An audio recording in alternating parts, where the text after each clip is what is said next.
Hello everybody, today we have 3 sets of products for $1, for $10, and $100. We will prepare one corn dog from each of them. We start with a corn dog for $1. With the help of some scissors, we short the sausage a little bit, open it up, and string it onto a stick. For the batter, break 1 egg into a glass, add a little bit of milk and water, baking powder so that the dough is porous, and add some flour.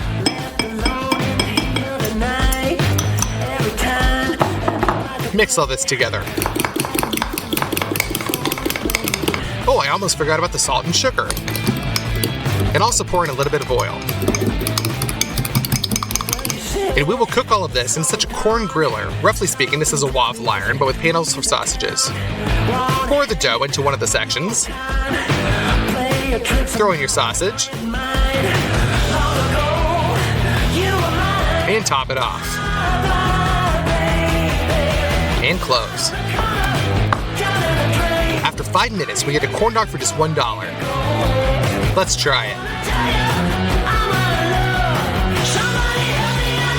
Oh yeah, this is really delicious. Now let's cook a corn dog for $10. We open up an expensive sausage and throw that on the skewer. We cut it down the middle. We don't need this part. Now we cut off a piece of mozzarella cheese and put that onto the skewer as well.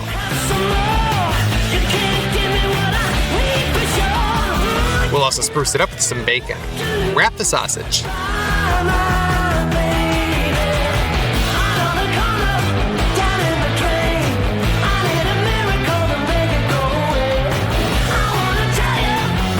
For the batter, we will also use more expensive corn flour, salt and sugar, baking powder, milk, and 1 egg.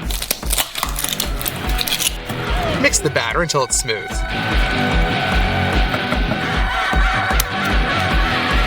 We open up the corn sticks with a taste of ketchup and pour them into the bath. We crumble them right with our hands.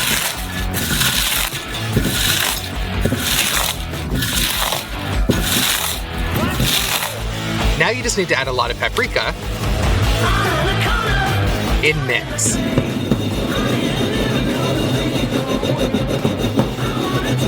Our breading is ready. First, we roll our corn dog in the batter. After that, we put it into a pan with the breadcrumbs and cover it on all sides.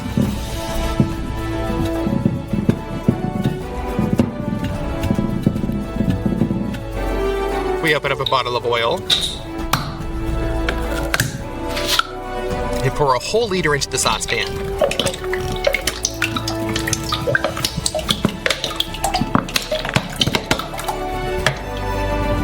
As soon as it warms up, deep fry the corn dog. Literally just 2 minutes and then you can pull it out. Just like that. Our $10 corn dog is ready. Let's try it. Yes, this is much better with the tasty, crispy breading. And the coolest thing is, there is a stretching cheese in this corn dog. It's time to make it just a royal corn dog for $100. And here we will make a sausage ourselves. To do this, we take out such a collagen shell, stretch it to the desired length, and cut it off. We leave it to soak in water. Now let's move on to our giant tiger prawns. Screw off the head, and with scissors, cut the chitin along the entire back. We remove it, and remove the esophagus. We repeat this with the rest of the shrimp.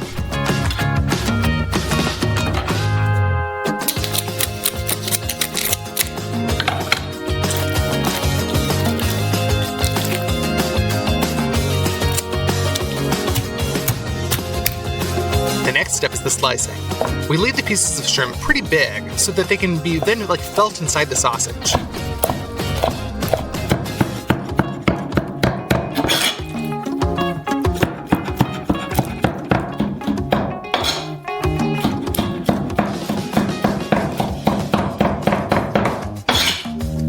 We take a piece of salmon and take out the bones from it.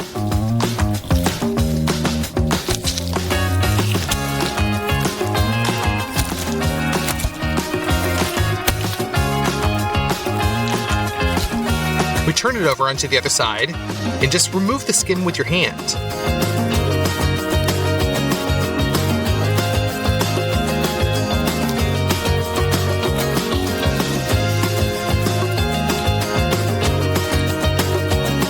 And then you cut the already cleaned fillet into cubes.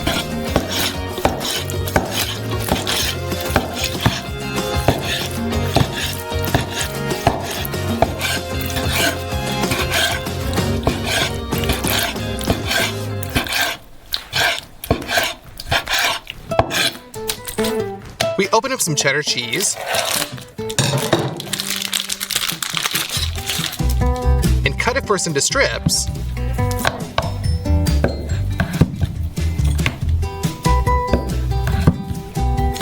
and then also into cubes. Next, we've got our greens. Young spinach is good here. Cut it smaller.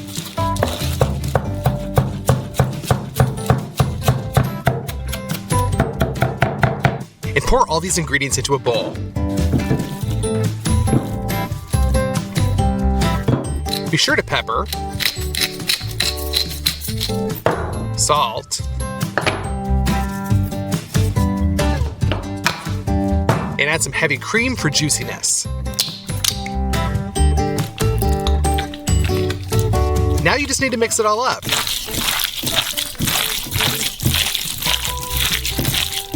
We transfer all this into a cooking bag.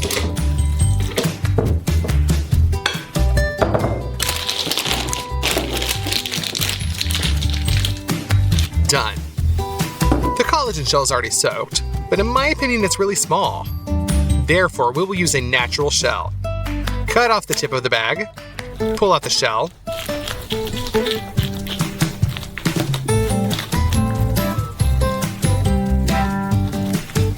and squeeze your stuffing into it.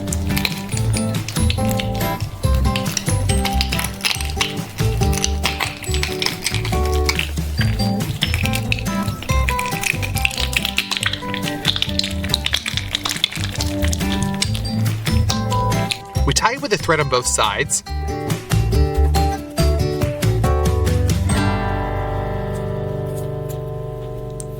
In the middle, we twist it. And send it off to cook.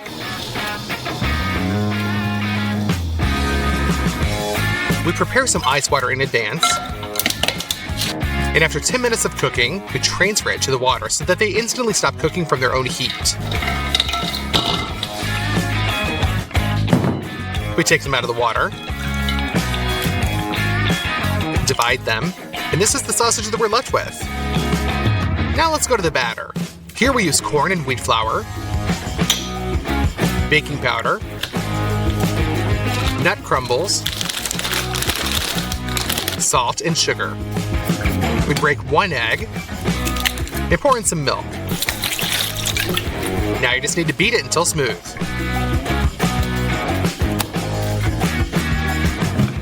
The resulting batter is poured into a large container for convenience.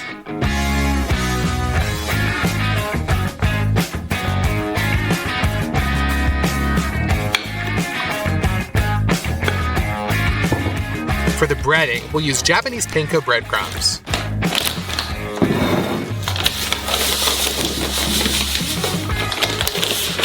This is the perfect breading. We will prepare the fryer in advance. Fill the frying pan with oil.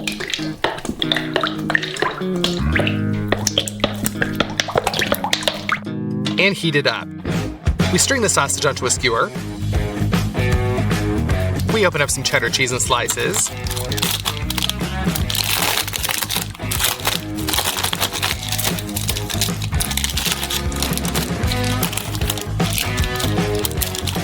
And wrap it over the sausage.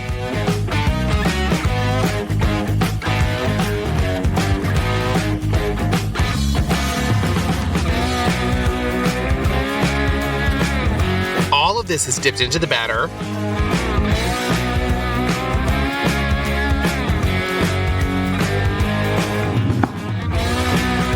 And put into breadcrumbs. We cover this up on all sides. And then you just gotta fry it.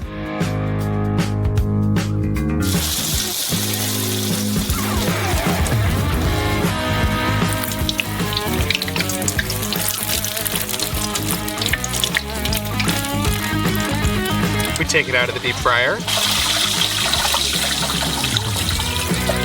Pour some ketchup.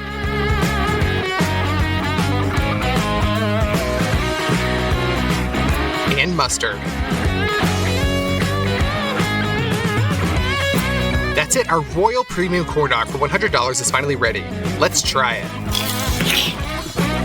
Hey everybody, I think many people know sweets like Ferrero Rocher.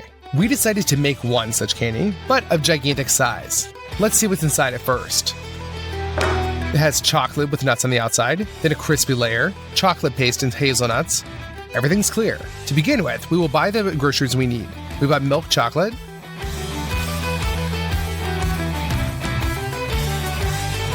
a lot of sugar, 2 boxes of cocoa powder, 2 boxes of butter, 5 kilograms each. We don't need anything else in the store, so we go to the checkout.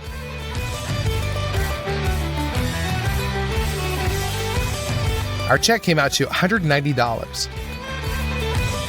We also bought a bag of crispy rice, 10 kilograms of peanuts, and a bag of hazelnuts to order.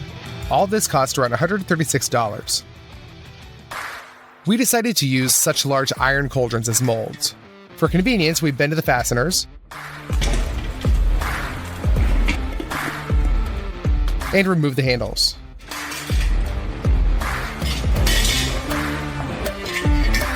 We turn the cauldrons over, wrap them with cling film. To make a crispy layer, we'll use the rice. It's as crispy as possible. To get that to stick together, we'll make a caramel. We send half a can of corn syrup into a saucepan, 6 kilograms of sugar. We put that on the stove. Be sure to use a candy thermometer. The temperature needs to reach 146 degrees. Pour out the airy rice and mix that into the caramel. We'll pour this whole mass on top of the mold and try to stick it to the whole cauldron. But this is where it all went wrong. The caramel cooled down really quickly and it's falling apart and it doesn't hold its shape at all. And so this is difficult to call these cauldrons normal forms. We decided to redo everything. We ordered acrylic semicircles. We opened them up.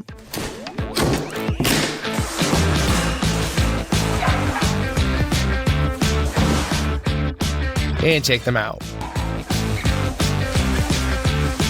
I think that this is perfect.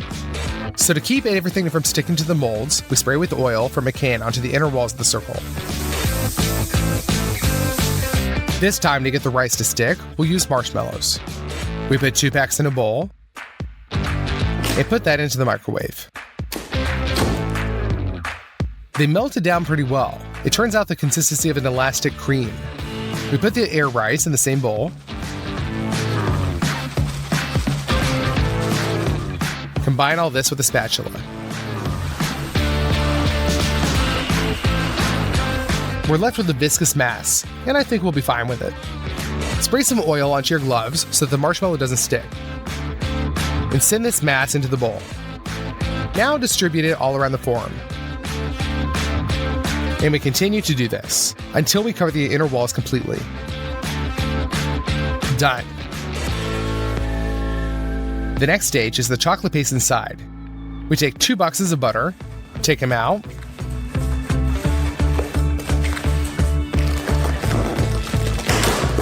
and put 2 sticks into a saucepan. We put it on the stove so that it melts. And done. Now we need a lot of condensed milk. This one we have left after the last video. We need peanuts and cocoa. Put the blender bowl on the scales and put 300 grams of peanuts into it. 2 tablespoons of cocoa. We open 2 cans of condensed milk.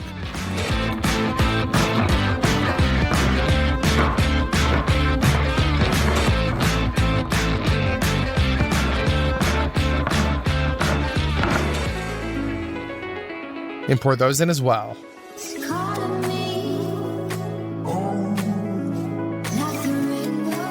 And last but not least, 200 grams of butter. Cover that with a lid and put it into the blender and turn it on. We grind this until we get a homogeneous mass. The consistency of the paste, like Nutella, is quite dense. Using a spatula, we shift the paste into the bowl.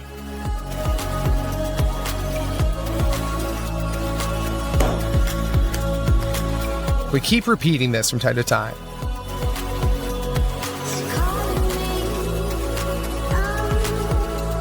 And after about 6 hours of work, the condensed milk, butter, and almost all the nuts are finished. And the forms are even less than half full.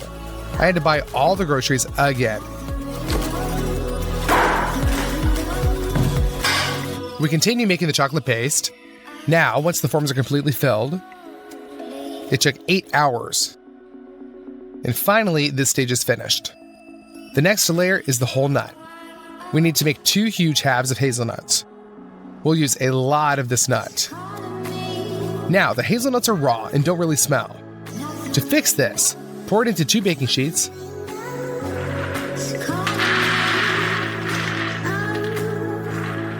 and pop them in the oven.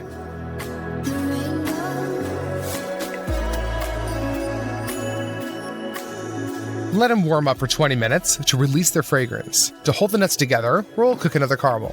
The composition is exactly the same. Corn syrup, a packet of sugar, and water. Pop all that on the stove, and be sure to use a candy thermometer. As soon as it's 145 degrees, we take out the finished nuts and put them into the saucepan.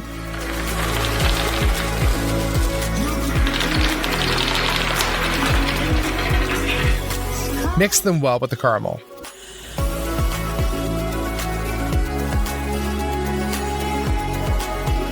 We move this over to a bowl, which is the same shape as our hemisphere. Done.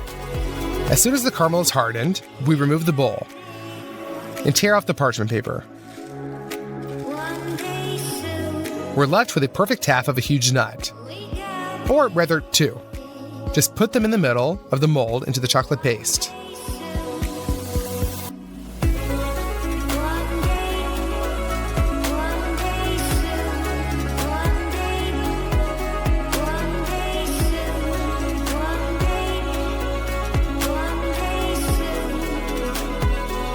We spread the paste with a spatula so that there's a layer of the same height everywhere.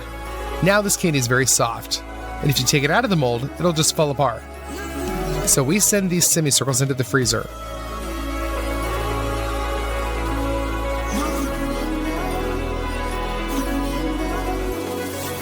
That's where they'll cool down, and the chocolate filling will become dense.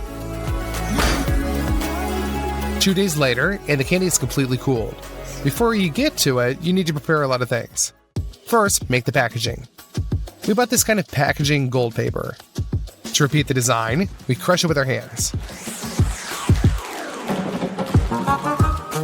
Then we straighten it back.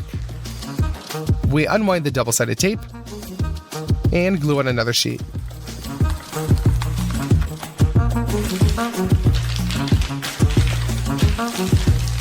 We have 6 in total, and we want to combine them into a huge one.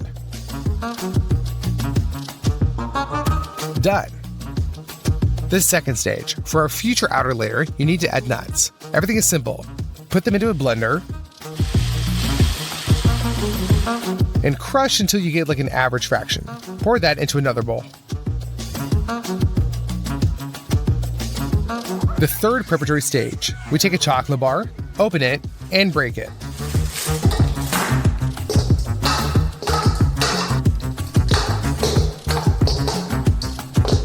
We fill the whole bowl with these pieces. Now we'll melt this in a steam bath. It decreases in volume, so we break more. And that's it. We have a bowl of hot chocolate. Now for last. Make some more chocolate paste in order to glue the halves together.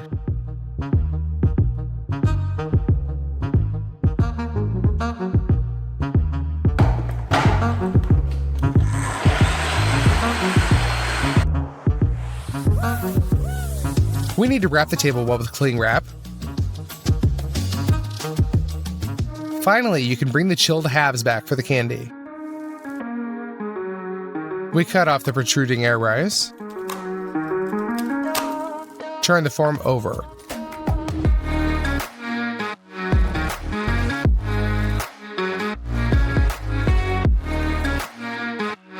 That's 1/2. Now for the second one.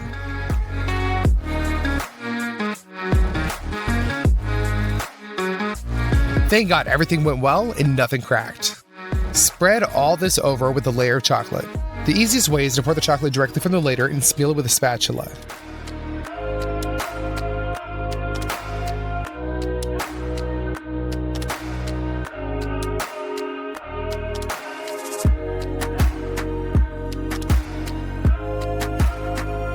Now sprinkle the crushed nuts on top until they stick to the whole candy.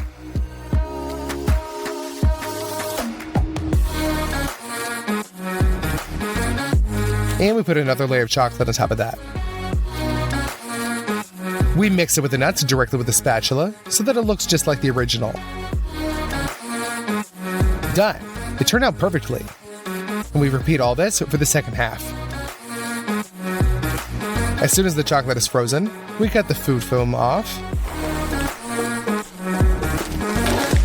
and put 1/2 onto a board. Remove the cling wrap and apply the chocolate paste to glue the candy halves together.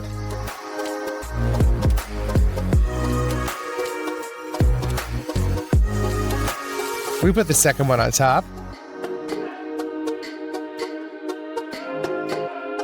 Everything is almost ready, and I feel like this is just as similar as possible to the original small version. So let's seal it. Due to the fact that this is paper, not foil, it turned out not very smoothly, and so the final touch is the sticker.